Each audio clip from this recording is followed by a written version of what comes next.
Madam Speaker and members, I do want to thank the Majority Leader for working with us on this. You know, this is an issue that is, it's a lot more complicated than we present to the public, right?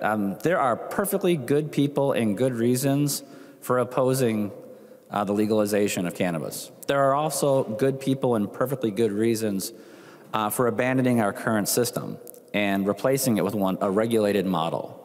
But it's important that all of us, regardless of our positions on the issue, that we do a better job of educating the public about those trade-offs.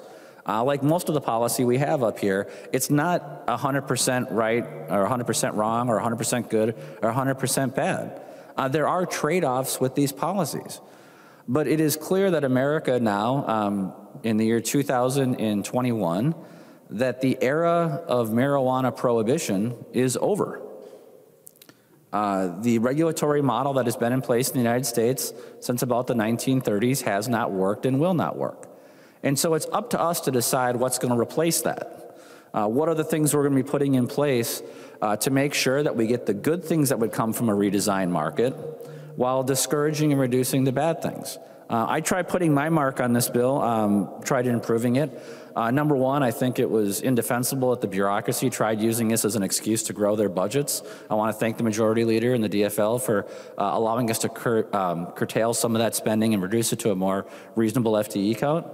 I also thought that no matter what we're doing, we can never put enough money into treatment, whether it's chemical or substance abuse. Going back to the 70s, we know that every dollar we put into treatment saves us money. Saves us criminal justice money, it saves spending, social services, it reduces a whole bunch of bad things and increases a bunch of good things. So I tried to do that. I will tell you, members, that there are some things in this bill that are beyond frustrating, and I guess that's what makes it, you know, there are differences between the two sides of the aisle.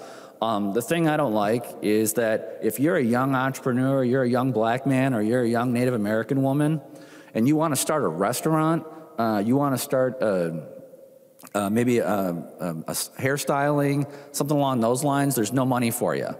But if you want to go start a shop selling cannabis, then this money has money directed at that. We're providing a regulatory incentive and preference for people to start those businesses. Okay, that's absurd and it's stupid. So at some point when this bill is going to be becoming law, I would hope that members of both sides of the aisle will take that money. It's important to help disadvantaged communities, help entrepreneurs and support them, but don't prioritize the cannabis business over many other small businesses. We need more entrepreneurs, not less. So the conversation today, this is the beginning of it.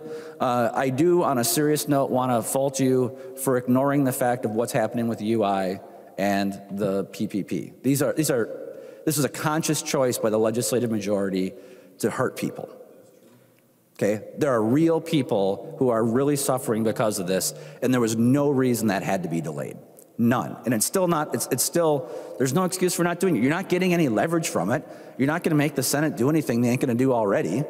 So it was incredibly foolish to do that, and I'm hoping that in your private conversations that you'll be taking action on this before next Monday. Because there are real people who are now having to borrow money, people who lost their jobs last year, that are being disadvantaged, that are being hurt by this decision to use it as trade bait negotiations. So anyways, that's what I got to say. Thanks for letting me riff, Madam Speaker. I didn't have any of that planned, so hopefully I came across as reasonable, and I look forward to the conversation continuing. And Madam Speaker, you are doing a really good job presiding today, even when Winkler and I messed with you, so thank you.